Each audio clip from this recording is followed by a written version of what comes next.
नमस्कार, सत्यहिंदी.com में आपका स्वागत है। मैं हूं मुकेश कुमार। दोस्तों, आज मैं कोकराझार में हूं। कोकराझार के नाम से आप सब परिचित हैं।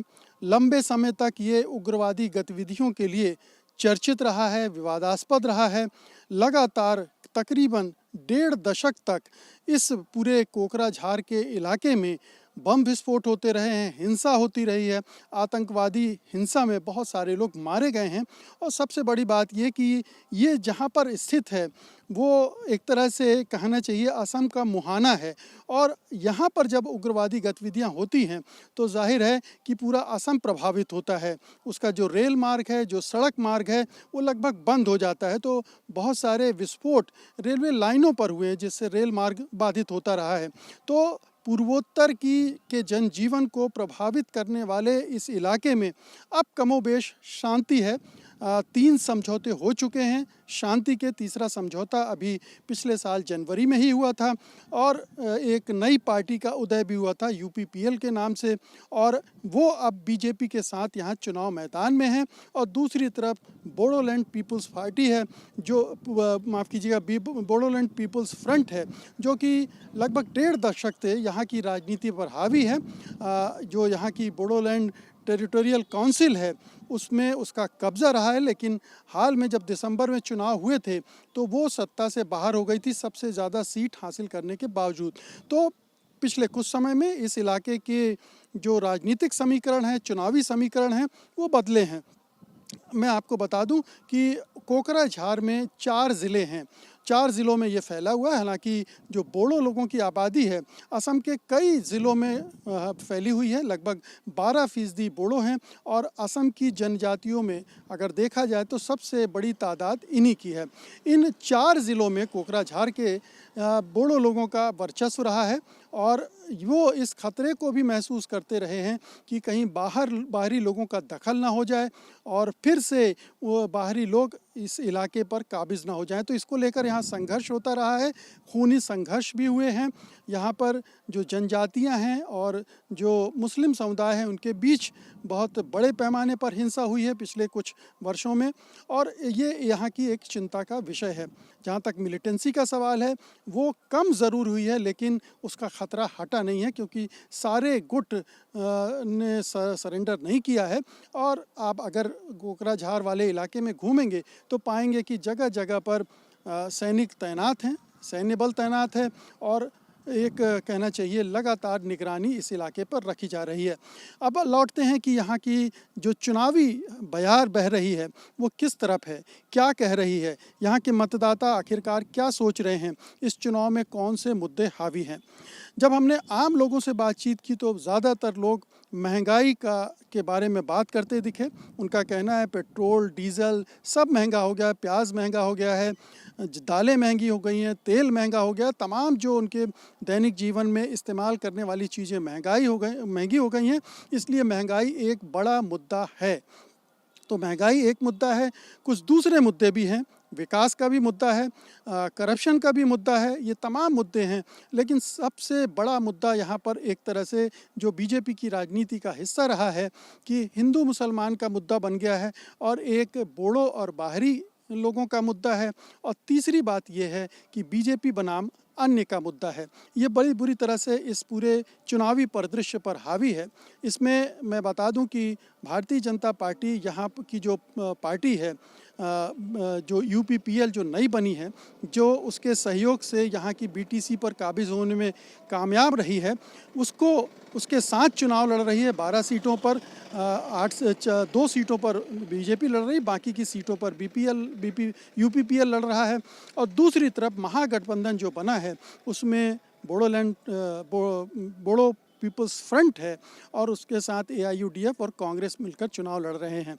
तो एक तरफ बीजेपी ने इस इलाके में दखल देने की कोशिश की है, वो अपनी घुसपैठ बनाना चाहती है, वो यहाँ से कुछ सीटें जीतना चाहती है। और उसकी नज़र मुख्य रूप से जो हिंदी भाषी मारवाड़ी बिहारी और उत्तर प्रदेश के लोग हैं वो हैं, और दूसरी तरफ जो बंगाली हैं, जो बांग्ला भाषी हिंदू हैं, वो टारगेट कर रही है। उसको लगता है कि ये कॉम्बिनेशन है। और दूसरा यूपीपीएल अगर जनजातियों के वोट, खासतौर से बोडो लोगों के वोट ला पाई तो उसे भी यहाँ पर एक पैर जमाने का मौका मिल सकता है। यूपीपीएल और बीजेपी अपनी ताकत पर भरोसा कर रहे हैं। जो ताकत उन्हें यहाँ बीटीसी पर काबिज होने से मिल रही है, दिसपुर पर सत्ता है उस पर उसकी वजह से मिल रही है, और केंद्र में सत्ता है उसकी वजह से मिल रही। तो ये जो पूरी सरकारी मशीनरी है उसका इस्तेमाल, और फिर धन के मामले में बीजेपी तो आप जानते ही हैं सबसे धनी पार्टी है, वो पानी पैसे की तरह बहा रही है। यहाँ कहा जा रहा है कि एक एक कंस्टिट्यूंसी में 10-10 करोड़ रुपए तक खर्च कर रही है। तो आपको अगर आप घूमेंगे इस इलाके में तो आपको जगह जगह पर सबसे ज़्यादा झंडे और पोस्टर बैनर आपको मिलेंगे, तो बीजेपी और यूपीपीएल के गठबंधन के। दूसरी तरफ बीपीएफ का जो चुनाव प्रचार है वो शांत है। वो यहाँ पर केवल वही 12 सीटों पर चुनाव लड़ रही है, और कांग्रेस और एआईयूडीएफ का समर्थन उसे मिला हुआ है।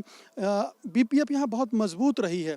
लगातार पिछले 2016 के चुनाव में इस इलाके की जो 12 सीटें हैं, 12 की 12 सीटों पर उसने कब्जा किया था। अब वो कब्जा रह पाएगा कि नहीं, ये एक बड़ा सवाल है इस चुनाव का, क्योंकि इससे भी दिसपुर की सत्ता का फैसला होना है। तो बीपीएफ की ताकत क्या है? बीपीएफ के जो नेता हैं हग्रामा मोहिलारी, वो बहुत ही कुशल प्रशासक साबित हुए हैं। उन्होंने बोडोलैंड के लिए काफ़ी कुछ किया है, ख़ासतौर से शिक्षा के मामले में, स्वास्थ्य के मामले में, बोडो संस्कृति के प्रचार प्रसार के मामले में, बोडो भाषा के संरक्षण के मामले में उन्होंने कई महत्वपूर्ण कदम उठाए हैं।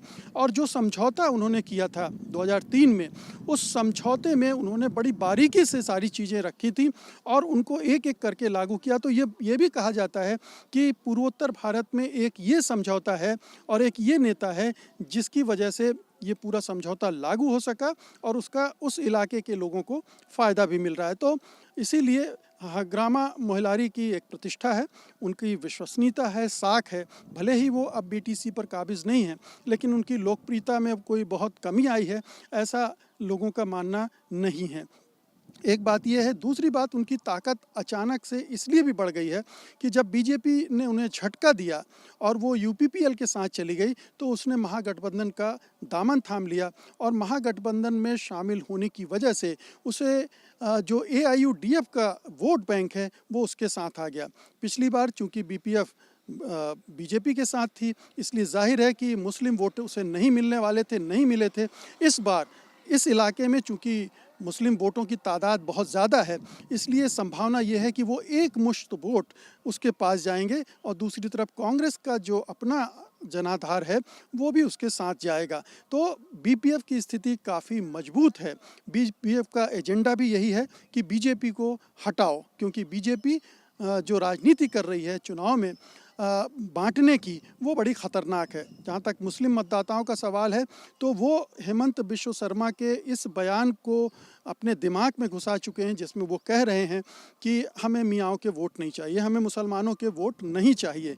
तो जब मुसलमानों को उन्होंने अपनी चुनाव अभियान से बाहर कर दिया है, तो जाहिर है कि मुस्लिम भी उन्हें नापसंद कर रहे हैं और उसके खिलाफ यानी बीजेपी के खिलाफ वोट करेंगे, बीजेपी और उनके गठबंधन के साझीदारों के खिलाफ वोट करेंगे। तो ये एक ध्रुवीकरण आप कह सकते हैं कि बीजेपी ने करने की कोशिश की है हिंदू मुसलमान के आधार पर, तो मुसलमान बीपीएफ के साथ जा रहे हैं। और ये कहना बड़ा मुश्किल होगा कि सारे हिंदू बीजेपी के साथ ही लग जाएंगे, क्योंकि उसमें कांग्रेस का भी अपना एक पैठ रही है, उसका फ़ायदा उसे मिल सकता है। लेकिन ये जो बीजेपी का गणित है कि जनजातियों के वोट यूपीपीएल लाएगी और हमारे पास हिंदू वोट हैं, दोनों मिलकर हम यहाँ पर सफाया कर सकते हैं, इसमें लोगों को गहरे संदेह हैं, क्योंकि ऐसा होता दिख नहीं रहा। क्योंकि यूपीपीएल जो नई पार्टी है उसकी ना तो उतनी प्रतिष्ठा है, ना साख है, ना उतनी पैठ है। बेशक वो बीजेपी के सहयोग से बीटीसी की 12 सीटें जीतने में कामयाब हो गई थी, 19 सीटें अकेले बीपीएफ ने फिर भी जीती थी इस सब के बावजूद। तो बीपीएफ के मुकाबले यूपीपीएल बहुत कमज़ोर है। उसके नेता प्रमोद बोरो यंग हैं, लेकिन उनकी भी प्रतिष्ठा हंग्रामा मोहिलारी के मुकाबले बहुत कम है। तो ये एडवांटेज है महागठबंधन बीपीएफ को, और ये डिसएडवांटेज है यूपीपीएल और बीजेपी को। अब सवाल उठता है कि क्या स्थितियां बनेंगी। स्थितियां जो मेरी यहाँ के पत्रकारों और प्रेक्षकों से बात हुई है, उनके मुताबिक कुछ कह रहे हैं कि कम से कम 8 सीटें हग्रामा मोहिलारी बीपीएफ के लिए जिता ले जाएंगे और बाकी की 4 सीटें में यूपीपीएल और बीजेपी का हिस्सा रहेगा। कुछ लोग इसे 50-50 में बांट रहे हैं और कई लोगों का तो कहना है कि हग्रामा मोहिलारी 2016 को रिपीट भी कर सकते हैं, क्योंकि उनका जो चुनावी समीकरण है वो बहुत सॉलिड बन चुका है।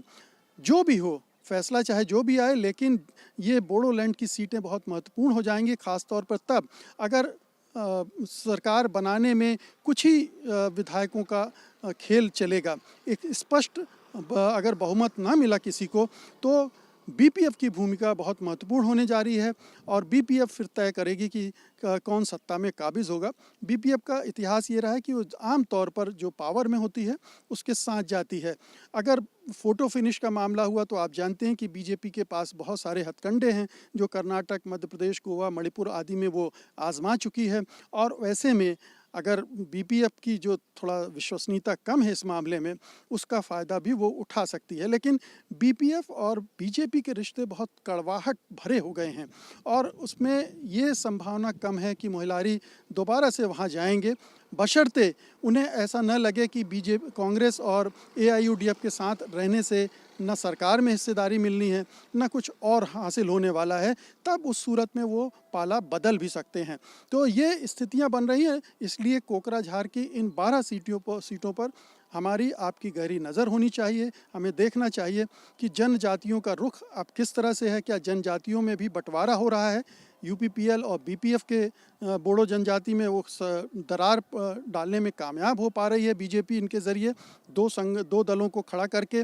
और क्या जो उसकी जो विभाजनकारी राजनीति है जिसमें हिंदू मुसलमान का खेल वो खेल रही है, वो कितना इस यहाँ पर कारगर साबित होता है?